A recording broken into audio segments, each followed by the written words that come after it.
My name is Darren, 37 years old, and I never expected my past to show up at my front door. After 10 years of family gatherings I was never invited to, there they stood on my doorstep, staring wide-eyed at my mansion. My father, mother, brother, his wife, their child. 10 years of silence shattered by one doorbell. Their faces registered shock, seeing my success. I opened the door, spoke calmly, and watched the color drain from their faces. Before I continue this story, let me know where you are watching from in the comments. Hit that subscribe button if you want to find out how I handled the people who once broke my heart but could never break my spirit. Growing up in our modest suburban home in Cleveland, I always felt like an outsider in my own family. My father, Thomas, was a respected corporate attorney with a stern demeanor who expected nothing less than perfection. My mother, Rebecca, worked as a hospital administrator, always busy and rarely present emotionally. Then there was my older brother, Nathan, 3 years my senior and the golden child who could do no wrong in my parents' eyes. From my earliest memories, the contrast in how we were treated was painfully obvious. Nathan excelled at sports, particularly football and baseball, bringing home trophies that my father proudly displayed in our living room. I was more drawn to books, art, and later computers. My father called these sitting-around activities not worthy of real recognition. When I brought home straight-A report cards, they were met with a cursory good job before being tucked away in a drawer. When Nathan brought home B's and C's with a single A, my parents would celebrate by taking us all out to dinner, praising his improvement and dedication. Darren has it easy, my father would say. Some people are naturally book smart, but that does not translate to real-world success. Nathan has to work for his grades, and that builds character. By the time I reached high school, I had resigned myself to this dynamic. I threw myself into advanced placement classes, computer science club, and began developing small applications in my free time. I dreamed of starting my own tech company someday, a dream I once made the mistake of sharing at Sunday dinner.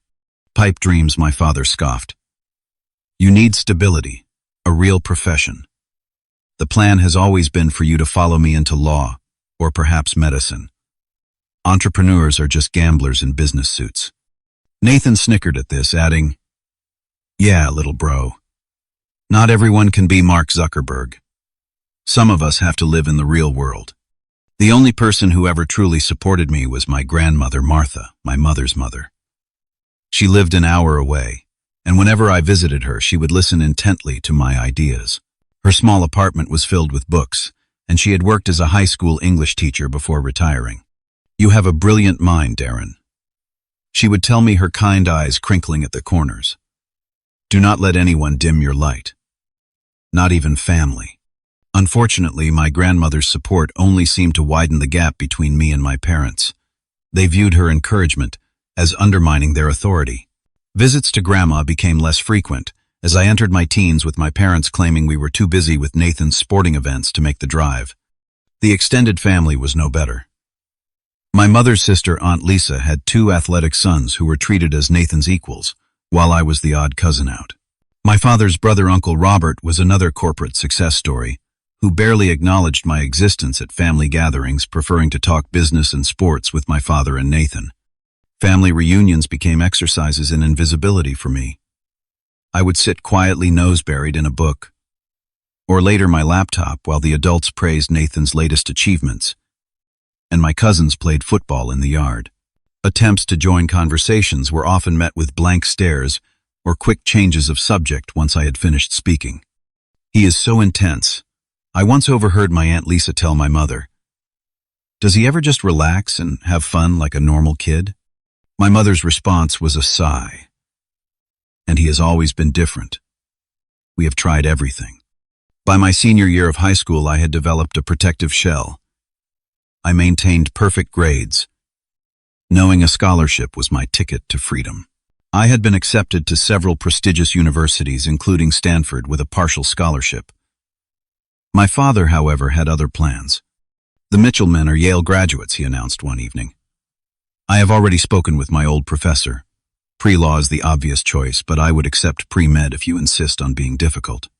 When I mentioned Stanford's superior computer science program, he dismissed it with a wave of his hand. "That California nonsense." "Absolutely not.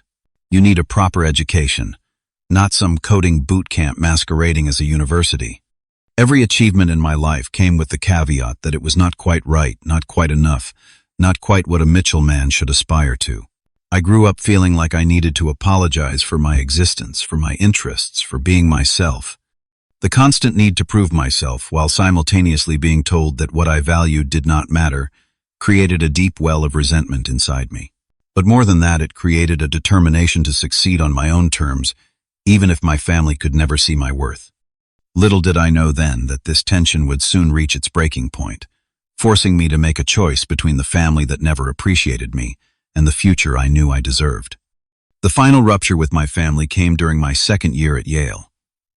Despite my desire to attend Stanford, I had reluctantly enrolled in the pre-law program at Yale to appease my father. For almost 2 years, I lived a double life, attending the required classes, while secretly taking computer science courses and working on app development in every spare moment. During winter break of my sophomore year, I received an email that would change everything. A small tech incubator in Boston had reviewed my application prototype and wanted to offer me a spot in their upcoming cohort. It meant dropping out of Yale, but it was everything I had dreamed of, a real chance to build something meaningful. I decided to share the news during our family dinner, hoping against hope that they might finally see my passion and support my decision. It was a Friday evening in December, and my mother had prepared pot roast, my father's favorite. "I have some exciting news," I said, trying to keep my voice steady as everyone turned to look at me. Nathan spoke first. "Let me guess you made the dean's list again. We know you are smart, Darren." "Actually," I continued, "I have been accepted into Tech Launch in Boston. It is a prestigious startup incubator. They are going to provide funding and mentorship for my security application. I would be working with some incredible minds in the industry." The silence that followed was deafening. My mother's fork paused midway to her mouth. My father's expression darkened as he placed his napkin beside his plate, with deliberate slowness. "And Yale?" he asked, his voice dangerously quiet. "I would need to take a leave of absence, possibly permanently." The explosion was immediate. My father's fist came down on the table, causing the dishes to rattle. "Absolutely not. I did not pay tuition at an Ivy League school for you to throw it all away on some pipe dream. No son of mine is going to be a college dropout. But Dad, this is an amazing opportunity. Most applicants do not even get a response, and they are offering me a spot. This could launch my career." "Career," he scoffed. "Playing with computers is not a career. It is a hobby. Lawyers, doctors, these are careers. Respectable careers. Mitchell men do not quit Yale to join some garage band of coders." I looked to my mother for support, but she kept her eyes firmly fixed on her plate. "Mom," I prompted. "Your father knows what is best, Darren," she finally said. "You have always been impulsive. Maybe after you finish your law degree, you could explore this interest on the side." Nathan was smirking now. Typical little brother, always looking for the easy way out.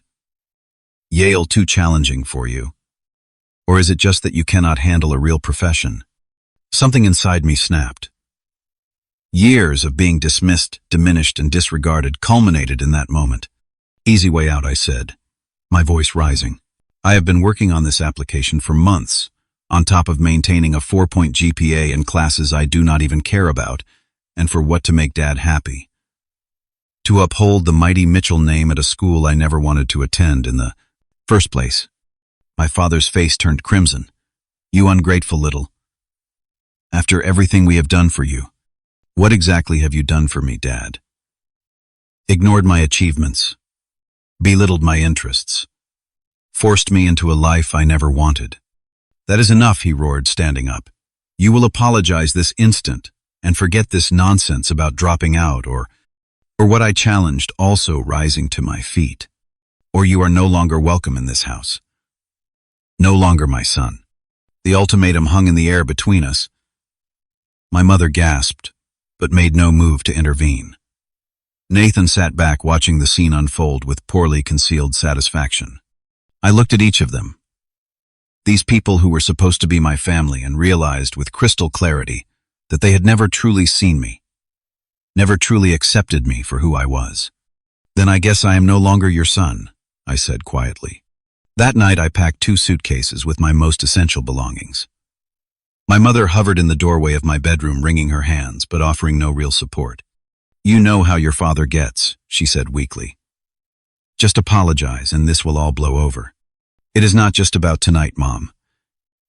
It is about my entire life.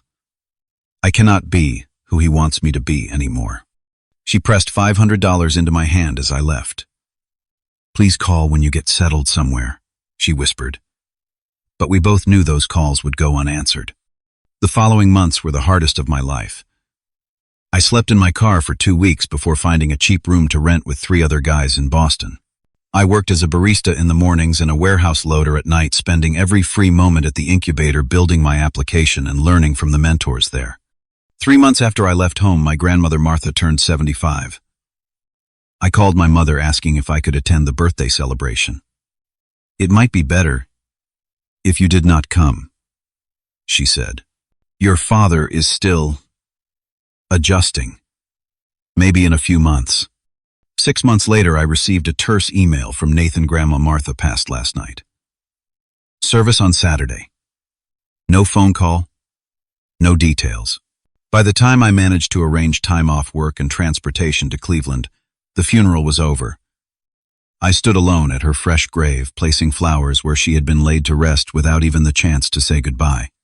I tried one last time to bridge the divide. I sent a handwritten letter to my parents explaining my life in Boston, the progress on my application, and my hopes for reconciliation. Weeks passed with no response. I called on my father's birthday only to have him hang up as soon as he heard my voice. Text messages went unanswered. Holiday cards were returned unopened. It became painfully clear that in choosing my own path, I had indeed been excised from the family as completely as if I had never existed. The exclusion was total and apparently permanent. And so I turned my focus entirely to building a new life, one where I would never again need to apologize for being exactly who I was. The early days at Tech Launch were both exhilarating and terrifying. I was surrounded by brilliant minds, all working on innovative projects with the potential to change the world. During the day, I collaborated with mentors and fellow entrepreneurs, refining my data security application idea. At night, I continued working service jobs to make ends meet, often surviving on ramen noodles and coffee. My first attempt at launching a viable product failed spectacularly. After 6 months of development, we discovered a similar application, had just received major funding, and had features we could not hope to match with our limited resources. The mentors at the incubator advised pivoting, but I was devastated. I had gambled everything on this idea, cut ties with my family, and now I was back at square one. I should have listened to my father, I thought, during a particularly low moment, counting the dollars in my wallet and realizing I could not afford both rent and food that week. Then I met Michael Donovan, a veteran tech entrepreneur who had joined Tech Launch as a mentor after selling his 3rd successful company. Unlike the other mentors who spent their time with the more promising startups, Michael took an interest in me just as I was considering giving up. "You have got something most of these kids do not," he told me, over cheap coffee in the incubator's kitchen. Hunger. Real hunger. Not just ambition, but the kind of drive that comes from having something to prove. Under Michael's guidance, I refocused my efforts. Rather than creating a consumer security application, we identified a gap in corporate data protection specifically for small to medium-sized businesses that could not afford enterprise-level security but handled sensitive information. The idea is only part of the equation, Michael taught me. Execution and timing are what separate success from failure. For the next year, I lived and breathed the new concept. I learned to code better, faster, more efficiently. I studied network security protocols until I could recite them in my sleep. I conducted hundreds of interviews with potential customers to understand their pain points. Most importantly, I built a prototype that actually worked. When we presented at Tech Launch's demo day, we caught the attention of Adrian Taylor, an angel investor known for his sharp eye for practical solutions. After 3 grueling meetings and due diligence that felt like being turned inside out, Adrian offered $500,000 in seed funding for 30% of the company. With real money behind us, Secure Small, as we named the company, began to take shape. I hired 2 developers and a sales specialist. We worked out of a tiny office with mismatched furniture and temperamental air conditioning, but it was ours. Our first paying customer signed on 6 months later. A local medical practice concerned about patient data security. The first year was touch and go. We almost ran out of money twice. I did not take a salary for 16 months, continuing to drive for a rideshare service on weekends to pay my personal bills. But slowly, customer by customer, we built a reputation for reliable security solutions tailored to businesses that larger firms ignored. Our breakthrough came in our second year when a regional bank with 30 branches adopted our security protocol. Their endorsement opened doors across the financial services industry. Suddenly, we were not just surviving, we were growing. We expanded to 12 employees, then 25. We moved to proper offices in downtown Boston. I finally started paying myself a reasonable salary and found an apartment where I did not have to share a bathroom with 3 other people. With the company stabilizing, I began thinking bigger. The security landscape was changing rapidly, and I saw an opportunity to expand into emerging threats. With Michael's encouragement, I established a second company focused on mobile security, using profits from Secure Small to bootstrap the new venture rather than seeking outside funding. 5 years after leaving Yale and my family behind, I received an offer from a major tech conglomerate to acquire Secure Small for $38 million. After ensuring my employees would be retained and well compensated, I accepted. My personal share, after investors and staff equity, came to just over $14 million. I reinvested most of it into my second company, now growing even faster than Secure Small had, but allowed myself one significant indulgence: a stunning modern mansion in Westchester County, New York. 6,000 square feet of glass steel and warm wood set on 3 acres with views of the Hudson River. It was more house than I needed, but after years of cramped apartments and shared houses, I wanted space that was truly mine. Through all of this, I built not just businesses, but a network of genuine friends. James, a fellow entrepreneur who had faced similar family pressures when leaving medical school to start his company. Sophia, my first hire at Secure Small, who had become my chief technology officer and trusted confidant. Marcus, an early client, who became a close friend and golfing buddy. And then there was Elaine. We met at a tech conference in Chicago where I was speaking about security challenges for mid-sized businesses. She was a brilliant cybersecurity researcher presenting her latest findings on emerging threats. Our conversation at the post-conference reception lasted until the venue staff politely asked us to leave so they could close up. Elaine understood me in a way no one in my biological family ever had. She respected my drive, but reminded me to occasionally look up from work and experience life. She supported my ambitions without trying to reshape them into something more conventional. For the first time, I felt truly seen and accepted for exactly who I was. By the 10-year mark after my departure from my family home, I had built a life that exceeded even my own ambitious dreams. My second company was valued at over $200 million. I owned properties in New York, Boston, and a small beach house in North Carolina. I had been featured in business magazines and invited to speak at prestigious tech conferences. I had friends who valued me, a partner who loved me, and the freedom to pursue my passions without justification or apology. What I did not have was any contact with the family that had once deemed me unworthy. And for the most part, I had made peace with that absence. Or so I thought, until the day they appeared on my doorstep. During those 10 years of silence from my family, I experienced the peculiar pain of exclusion in the social media age. It began with Nathan's wedding, 3 years after our family split. I learned about it when an old high school friend messaged me. "Saw your brother got married last weekend. Were you there? Didn't see you in any of the photos?" I had not been invited. Not even a courtesy invitation to decline. Later that day, I found myself scrolling through the wedding photos posted publicly online. My parents beaming proudly beside Nathan, in his tuxedo. My mother dancing with her new son-in-law. Extended family gathered for group shots, the space where I should have been seamlessly filled by others. The annual family reunions were documented with similar thoroughness. Each summer, my relatives gathered at Lake Erie for a weekend of boating, barbecues, and bonding. The photos would appear like clockwork on my cousin's social media accounts, tagged and shared across the family network. My father teaching Nathan's stepson to fish. My mother surrounded by nieces and nephews. Uncle Robert and Aunt Lisa hosting cocktail hour on their lakefront deck. These images created a curious doubling effect. I simultaneously knew exactly what my family was doing while being completely removed from their lives. I was both informed and excluded, aware and ignored. Thanksgiving and Christmas were particularly difficult holidays to navigate. The first year after leaving home, I worked both holidays volunteering for shifts no one else wanted. By the third year, James insisted I join his family for their celebrations. No one should be alone on Thanksgiving, he declared, brooking no argument. His parents welcomed me warmly, never prying into why I was not with my own family. His siblings treated me like one of their own. It was both comforting and disorienting to be included in family traditions. Not my own to be valued as a guest when my own family had decided I was dispensable. Each year on my parents' birthdays, I sent cards. Simple, tasteful, with brief messages wishing them well. For the first few years, I included my current phone number. Later, I simply signed my name. Whether these cards were opened, read, or immediately discarded, I never knew.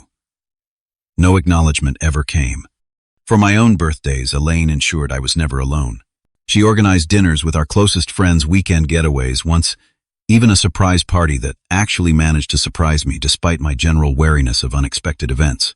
These celebrations helped fill the void, creating new traditions to replace those I had lost. Yet, despite these new connections, there remained moments when the absence of family struck with particular force. When I sold my first company, there was no call from my father offering belated congratulations or acknowledgement that my pipe dream had proven valuable. When I bought my first property, there was no housewarming visit from my mother bringing some small token for the new space. I learned through the grapevine that my success had not gone unnoticed by my family. A cousin who occasionally reached out mentioned casually that my name had come up at a family gathering. "Your dad got all weird and tight-lipped," she reported. "Nathan said something about how some people get lucky in business, and your mom changed the subject really fast." The narrative they had constructed apparently was that any success I achieved was mere luck, a fluke that required no acknowledgement or reconsideration of their treatment of me. It was easier to dismiss my achievements as good fortune than to confront the possibility that they had been wrong about me, about my potential, about the path I had chosen. In my more reflective moments, I wondered if this dismissal was in fact a necessary shield for them. To acknowledge my success on my own terms would require confronting their role in our estrangement. It would mean admitting that their ultimatum had backfired, that I had thrived without their approval or support, that their certainty about what constituted a worthy life path had been limited and limiting. 6 years into our estrangement, I made one last attempt at reconciliation. My second company had just been featured in the Wall Street Journal, and on some level I thought perhaps this external validation might finally open a door to conversation. I sent copies of the article to my parents with a simple note: "Would love to catch up sometime. My number is still the same." 2 weeks later, the envelope was returned to me. Not opened and resealed, but marked "Return to Sender" in what I recognized as my father's handwriting. The message could not have been clearer. No amount of success would bridge the chasm between us. After that, I stopped trying. I built my life, grew my businesses, nurtured my relationships, and allowed the idea of family reconciliation to fade. I donated to my alma mater, not Yale, but the incubator that had given me my real start. I established a scholarship fund in my grandmother Martha's name at her former high school, supporting students interested in entrepreneurship and technology. I created the family I needed from the people who chose to be in my life, who valued me as I was, not as they wished me to be. When friends would ask about my family, I developed a simple, factual response that avoided both self-pity and bitterness. We have been estranged for years. Different values, different visions for life. I have built my own family of choice. Most people respected the boundary this established, not pressing for dramatic details or attempting amateur psychoanalysis. And then 10 years after that final dinner at my parents' house, 10 years of building a life entirely separate from the Mitchell family name and legacy. 10 years of learning to fill the spaces where family should have been with friendship, love, and purpose, 10 years after accepting that some bridges cannot be rebuilt. They appeared at my door, uninvited and unexpected, looking up at the house I had built with my pipe, dream with expressions of shock and belated interest. And in that moment, standing in my doorway looking at these familiar strangers, I felt something unexpected, not the rush of anger or hurt I might have anticipated, but a strange calm clarity. I had spent a decade becoming someone they had never imagined I could be. I did not need their approval anymore. I did not need anything from them at all. That Saturday had begun like any other weekend day in my well-ordered life. I woke at 6:30, completed my morning workout in the home gym I had installed in the mansion's lower level, and enjoyed breakfast on the terrace overlooking the manicured gardens. The spring weather was perfect, crisp enough for a light sweater but sunny enough to enjoy being outdoors. By 10, I was in my home office, reviewing quarterly projections for the company and fielding occasional texts from James about our planned sailing trip the following weekend. Elaine was away at a cybersecurity conference in London, scheduled to return on Monday. We had spoken briefly that morning, with her complaining good-naturedly about the time difference and promising to bring back those English chocolates I liked. Around noon, I took a break to meet Marcus for lunch at our favorite local bistro. He was considering an expansion of his business and wanted my thoughts on the financial modeling his team had prepared. We spent 2 hours dissecting the numbers, identifying potential pitfalls, and refining the strategy. It was the kind of conversation I valued most, helping a friend while exercising my business acumen in a low-stakes environment. You know, sometimes I forget you are the same guy I met pitching security software to my tiny company 7 years ago, Marcus said, as we walked back to our cars. Look at you now, breaking down multi-million-dollar expansions over lunch like it is nothing. I laughed. Trust me, it did not feel like nothing when I was the one sweating over my own expansion plans. I am just paying forward what others did for me. Back at home, I spent the afternoon on a video call with my development team discussing the implementation timeline for our newest security protocol. By 5:30, the call had wrapped up, and I headed to the kitchen to prepare dinner. Cooking had become a therapeutic hobby in recent years, a way to create something tangible and immediate in contrast to the long-term nature of software development. I was just starting to prepare the ingredients for risotto when the doorbell rang. I was not expecting anyone. Elaine was still in London, and friends typically called before dropping by. My security system showed me the camera feed from the front entrance, and I froze, wooden spoon in hand. There, clustered awkwardly on my front steps, was my entire immediate family. My father Thomas, now, with significantly more gray in his hair than I remembered, stood at the front, his posture stiff and formal in a way I instantly recognized. Beside him was my mother Rebecca, looking smaller somehow, her formerly perfect blonde hair now a softer gray blonde. Nathan stood slightly behind them next to a woman I did not recognize, presumably his wife. Between them was a boy of about 6 or 7, shifting restlessly from foot to foot. For a moment I considered not answering. I could return to my risotto, to my peaceful evening, to the life I had built without them. But curiosity, that persistent human drive to know, propelled me toward the door. The security system announced my approach with a gentle chime, and I watched on the monitor as 5 heads snapped to attention faces, composing themselves into expressions of tentative hopefulness. I opened the door, maintaining a calm expression that revealed nothing of the turmoil beneath. The spring air carried the scent of my mother's perfume, still the same after all these years, and I was momentarily transported back to childhood before I firmly anchored myself in the present. Darren, my father, said, his voice carrying that familiar, authoritative tone, though now with an undercurrent of uncertainty. You are looking well. Hello, I replied, simply making no move to invite them in. An awkward silence followed, during which my mother's eyes darted past me to take in the soaring entry hall with its modern chandelier and museum-quality art. Nathan shifted his weight, looking between me and the expansive facade of my home with poorly concealed shock. This is quite a place you have here, my mother finally said. We had no idea. How would you? I asked evenly. We have not spoken in 10 years. Another uncomfortable silence. The child, now Nathan's son, I presumed, tugged at his father's sleeve and whispered something. Nathan bent down and whispered back, causing the boy to nod and resume his fidgeting. We saw the article about you in Business Insider last month, my father finally explained. The profile mentioned you lived in Westchester. It took some doing to find the exact address. I raised an eyebrow. And you decided to just show up unannounced. We were not sure you would agree to see us if we called ahead, my mother admitted. Her voice had a tremulous quality I did not remember. I did not remember. Nathan stepped forward, then flashing the charming smile that had always won over teachers, coaches, and our parents. Come on, little brother. It has been 10 years. Can we not at least talk? Meest!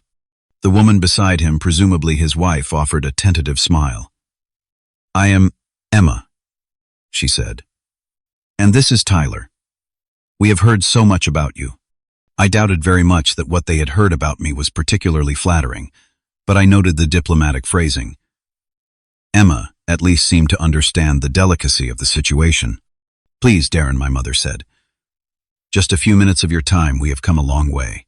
I considered them standing there on my doorstep, this family that had once been mine, now strangers, connected only by genetics and shared history. Part of me wanted to close the door to protect the life I had built from their belated intrusion. But another part, a part I had thought long silenced by their rejection, was curious about what could possibly have motivated this sudden appearance. All right, I said, finally stepping back from the doorway. You might as well come in. They filed past me into the entryway, their footsteps echoing on the marble floor. My mother gasped audibly at the two-story windows overlooking the property. My father's eyes tracked to the abstract painting hanging on the wall, his expression calculating as he no doubt estimated its value. Nathan whistled low under his breath. Damn, Darren, he said. You really did it, huh?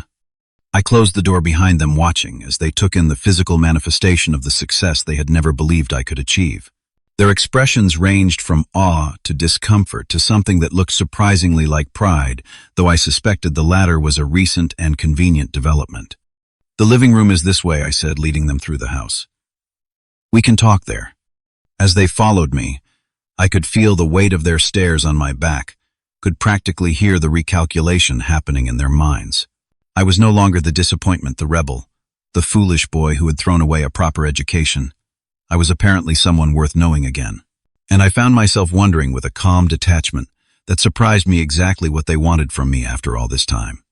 The living room of my home was designed for both comfort and impact. Floor-to-ceiling windows showcased the property's landscaped grounds, while contemporary furniture in neutral tones provided ample seating. Art pieces I had collected over the years from emerging artists hung on the walls. It was a room that spoke of success without being ostentatious of taste, without trying too hard, a room that was unmistakably mine. My family settled awkwardly onto the sofas, looking out of place against the carefully curated backdrop. Tyler, Nathan's son, immediately gravitated toward the window wall, pressing his small hands against the glass to peer at the koi pond visible in the distance. Tyler, do not touch the glass, Emma admonished gently. Remember what we talked about. Best behavior. The boy withdrew his hands immediately, looking embarrassed. Sorry, Uncle Darren, he said, using a title I had never been called before, had never expected to hear. It is all right, I assured him. The fish are pretty interesting. You can look at them later if you want.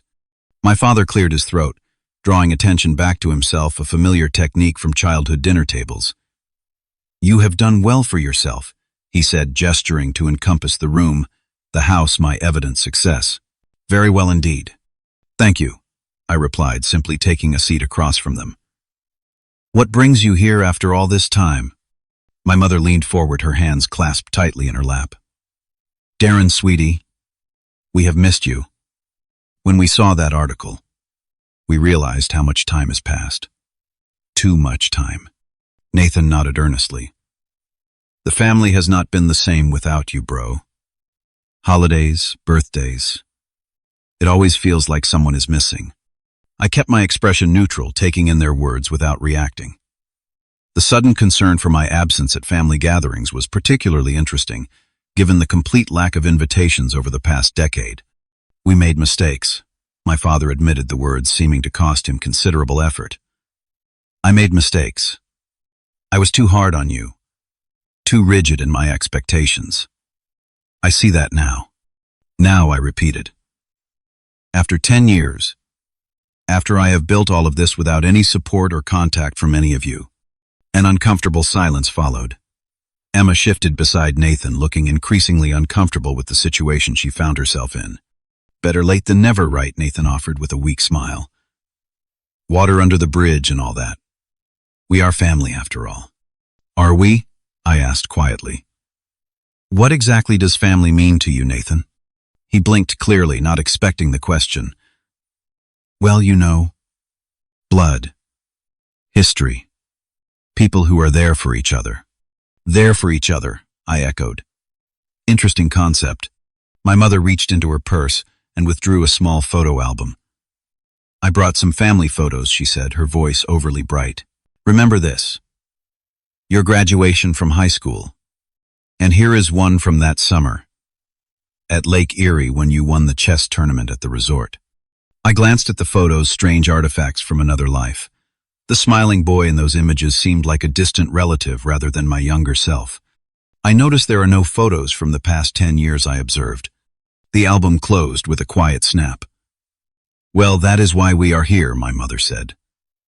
"To reconnect. To make new memories." And perhaps my father added, leaning forward slightly, "to discuss some opportunities. Family helping family." And there it was, the real purpose of this unexpected reunion. "What kind of opportunities?" I asked, though I already suspected the answer. Nathan jumped in eagerly. "I have actually been developing a business concept. Security adjacent, actually. Given your expertise and resources, I thought we might collaborate. A family business, you know, Mitchell and Mitchell." "I see," I said. "And what prompted this sudden interest in collaboration after a decade of silence?" The question hung in the air. Tyler had wandered back to sit beside his mother, looking bored with the adult conversation. Emma placed a protective arm around him, her discomfort with the situation increasingly evident. "Look," my father said finally, "we might as well be direct. Things have been challenging lately." "Challenging how?" He sighed heavily. "The firm has been struggling. The market changed. Younger partners came in with different ideas. I was pushed into early retirement last year." "I am sorry to hear that," I said, and meant it. My father's identity had always been inextricably linked to his professional status. "And I," my mother added hesitantly, "had to take a significant pay cut when the hospital restructured. Our retirement accounts are not what we had planned." Nathan cleared his throat. "The startup I was working for folded 8 months ago. Been doing consulting gigs, but it is not stable. And with the mortgage, Tyler's school tuition," he trailed off, the implication clear. I sat back, taking in this new information. "So to summarize, you are all facing financial difficulties, and suddenly remembered you had a son/brother who might be in a position to help." "That is not fair," my mother protested weakly. "We genuinely want to reconnect." "Is it not fair?" I asked. "Let me ask you something. If that Business Insider article had described me as a struggling developer living in a studio apartment, would you still have tracked down my address? Would you still have felt this urgent need to reconnect after 10 years? No one answered. "I thought so," I said quietly. My father's expression hardened. "You always did have a chip on your shoulder. We made the effort to come here to extend an olive branch, and you respond with accusations." "An olive branch," I repeated. "That is an interesting way to describe this situation." I stood up and walked to a cabinet near my desk, retrieving a tablet. "Before we continue, I would like to share something with you." I opened a folder of saved items and connected the tablet to the large screen mounted on the wall. A series of social media posts appeared, photos from family gatherings over the years. Thanksgiving dinners, Christmas mornings, summer reunions at the lake, birthdays, all celebrations I had been excluded from, documented publicly. 10 years of family events I was never invited to, I explained calmly. 10 years of holidays where no one called or texted. 10 years of birthdays without so much as a card. I swiped to the next screen, a screenshot of an email from Nathan to a mutual acquaintance. "Darren is on his own path now. The family has moved on. Best not to mention him around. Dad," it read. Nathan's face flushed. How did you get that? People share things, I said simply, especially when they think someone is being treated unfairly. Another swipe revealed a photo of my grandmother's funeral program. I found out about Grandma Martha's death via email after the fact. The only person in the family who ever truly supported me, and I was not even given the chance to say goodbye.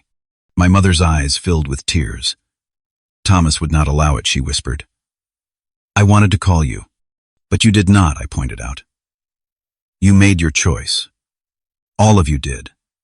Repeatedly for 10 years. I showed one last item, a returned envelope containing the Wall Street Journal article, marked Return to Sender in my father's distinctive handwriting. This was my final attempt to reach out 6 years ago. You rejected it. Literally returned it unopened. So forgive me if I am skeptical about this sudden desire to reconnect, now that you find yourselves in need. The color had drained from my father's face. Nathan stared at the floor, unable to meet my eyes. My mother dabbed at tears with a tissue.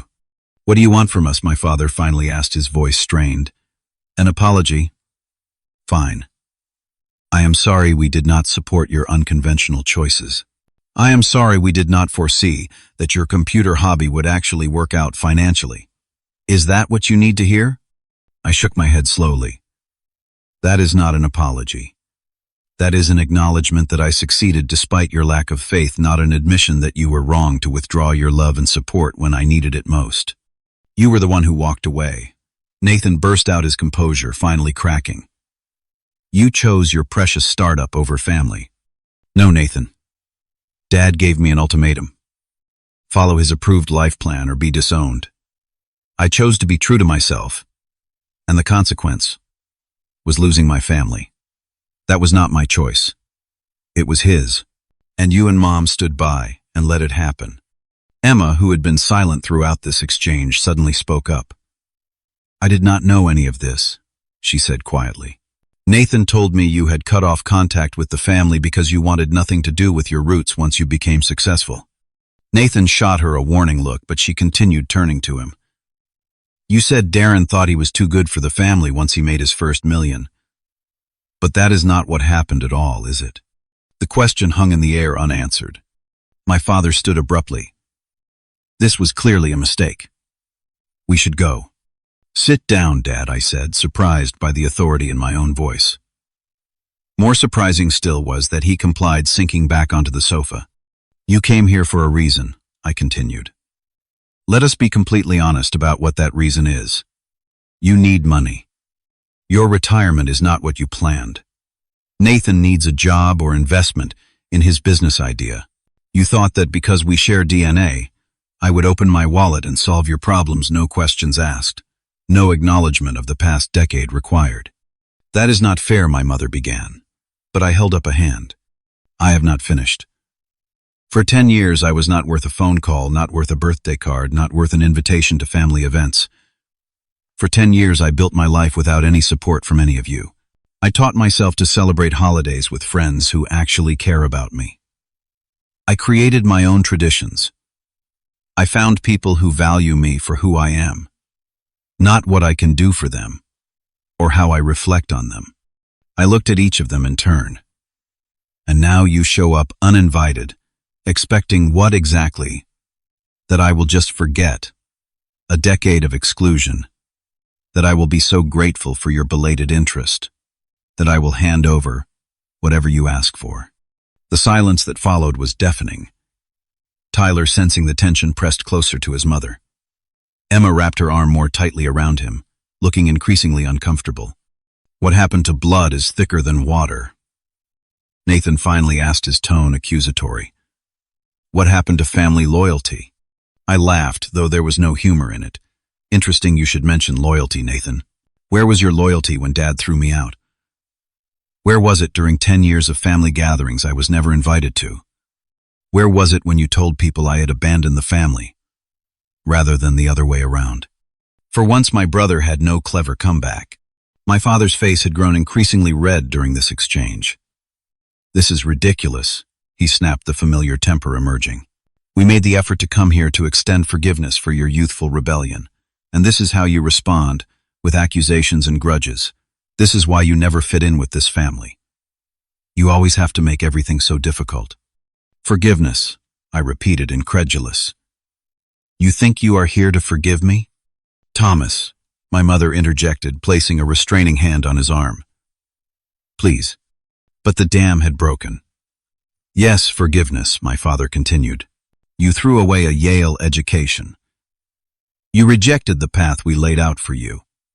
You turned your back on tradition and family expectations. And now you sit there in your glass palace judging us. I remained calm in the face of his outburst. I built this glass palace without your help, without your approval, without your name or connections. Everything I have, I earned through my own efforts. Can you say the same? Dad, was your career not launched by grandfather's connections at the firm? Did you not benefit from the Mitchell name and legacy? You were so concerned about me dishonoring. My father's mouth opened and closed, but no words emerged. You know what I think, I continued. I think you cannot stand that I succeeded without following your blueprint. It challenges everything you believed about the world, about success, about what matters. And rather than reconsider those beliefs, you would rather paint me as the villain who abandoned family values. Rebecca began to cry in earnest now. Please, can we not just start over? We have lost so much time already. I looked at my mother, this woman who had stood by silently while my father disowned me, who had made her choice clear a decade ago. Starting over would require acknowledgement of what actually happened.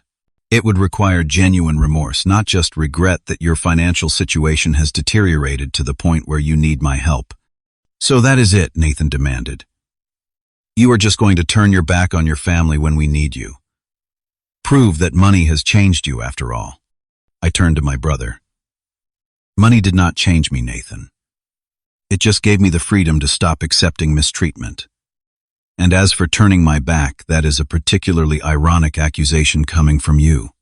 Emma suddenly stood, pulling Tyler up with her. I think we should wait in the car, she said firmly. This is not a conversation Tyler needs to hear. She looked at me directly. For what it is worth, I am sorry. I did not know the full story. I would have encouraged Nathan to reach out long before now if I had. I nodded my acknowledgement, appreciating her honesty and concern for her son. As she led Tyler from the room, the boy turned back, offering a small wave, which I returned. When they had gone, I faced my remaining family members. So where do we go from here? I asked quietly. What is it you actually want from me? The question hung in the air between us, the pretense of a simple family reunion now completely stripped away. After a long moment of silence, my father finally spoke, his voice subdued. We need financial help, he admitted. The firm asked me to retire last year with a much smaller pension than I had anticipated. The house has a second mortgage we can barely afford. Your mother's healthcare costs are increasing.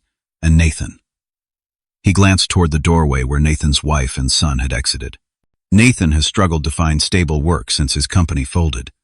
I have a business plan, Nathan interjected quickly. A legitimate concept for a security consulting firm targeting small legal practices. With your investment and industry connections, it could really take off. I nodded slowly, taking in their words and the desperation behind them. I appreciate your honesty finally. That must have been difficult for you, Dad. My mother reached across the coffee table toward me, not quite touching me, but bridging some of the distance between us. We do want to reconnect, Darren. The money situation forced our hand on the timing. I admit that. But seeing you being here, I have missed you so much. I studied her face, noting the new lines around her eyes, the genuine emotion there. Perhaps she had missed me. Perhaps she had even regretted her silence over the years. But she had made her choices consistently and repeatedly. I need some air, I said, standing up. Let us go out to the terrace. They followed me through the French doors onto the spacious stone terrace overlooking the gardens. The spring air was cooling as evening approached, but still comfortable. We stood at the railing looking out over the property that represented everything I had built without them. When I left home that night, I had $500, 2 suitcases, and a dream no one in my family believed in. I slept in my car for 2 weeks before finding a room to rent. I worked as a barista and warehouse loader while building my first application. I nearly gave up a dozen times. I turned to face them. During those darkest moments, a call from my family, any expression of support would have meant everything. But it never came. I had to find that support elsewhere. Build my own network of people who believed in me. My father looked away, unable to meet my eyes. Nathan stared at his shoes. My mother wiped fresh tears. I am not telling you this to make you feel guilty, though you should. I am telling you because I want you to understand that what I built without you. The success you now want to share in was achieved, despite you, not because of you. So you are refusing to help. My father concluded, his jaw tight. I shook my head. I did not say that. I am trying to explain that whatever I decide to do now will be based on my values, not on some obligation to family that was abandoned 10 years ago. I walked a few steps away, gathering my thoughts, then turned back to them. Here is what I am going to do. I will give each of you a check today, enough to cover 3 months of basic expenses while you sort out your situations. Not millions, not a blank check, but enough breathing room to make better plans. Relief flooded my mother's face. My father's expression remained guarded. Nathan looked disappointed that his business pitch had not resulted in major investment. Additionally, I continued, I will establish a college fund for Tyler. He should not suffer for the choices of the adults in his life. But it will be structured so the money can only be used for education. Thank you, my mother whispered. Do not thank me yet, I said, because these gestures do not come with automatic family reconciliation. They do not erase 10 years of exclusion. They do not buy you a place in my life. My father's face hardened again. So you are using your money to punish us? No, Dad. I am using my boundaries to protect myself. There is a difference. I faced him directly. You taught me one valuable lesson, that money cannot and should not buy love or acceptance. You withheld your love when I would not follow your plans. I will not make the reverse mistake of buying your affection now. I turned to Nathan. Your business idea may have merit, but I will not invest in it now. Not until you have demonstrated commitment and effort on your own. Not until our relationship, if we rebuild one, is based on genuine connection rather than financial need. Nathan opened his mouth to argue, then closed it again, perhaps finally recognizing the wisdom in my position. What about family? My mother asked softly. Can we at least try to rebuild that? I considered her question carefully. That would require real work from all of you. Acknowledgement of the past. Genuine apologies. Consistent effort over time. I am not closing that door entirely, but I am not propping it wide open either. You would need to earn trust back step by step, just as you would with anyone else you had hurt deeply. My father stood straighter, pride battling with need. And if we cannot accept those terms, then the checks I write today will be the end of our interaction. I said simply, your choice. As it has always been your choice. The three of us stood there on the terrace, the physical manifestation of my success surrounding us, the emotional chasm of a decade stretching between us. In that moment, I felt no anger, no triumph, no desire for revenge, only a calm certainty that I was finally setting terms for my own life, rather than struggling to meet theirs. I need to talk to Emma and Tyler, Nathan said eventually. They are waiting in the car. Bring them back in, I suggested. I will write the checks and they can at least see the koi pond before you go. Tyler seemed interested. As Nathan went to retrieve his family, I was left alone with my parents. You have become quite a man, my father said quietly, a note of something like respect in his voice for perhaps the first time. Yes, I agreed. I have. Inside, I prepared the promised checks. When Nathan returned with Emma and Tyler, I asked if the boy would like to see the fish up close. His enthusiastic response brought the first genuine smile to my face since their arrival. As Tyler and I stood by the koi pond, the colorful fish swirling beneath the surface, I saw something of myself in his eager curiosity. Here was a child unconcerned with family legacies or career paths, simply delighted by the world around him. You know, I said to him when I was about your age, I loved figuring out how things worked. Computers, gadgets, anything with buttons or switches. Me too, he exclaimed. Dad says I take things apart too much. I laughed. Sometimes you have to take things apart to understand them. The trick is learning how to put them back together again, maybe even better than before.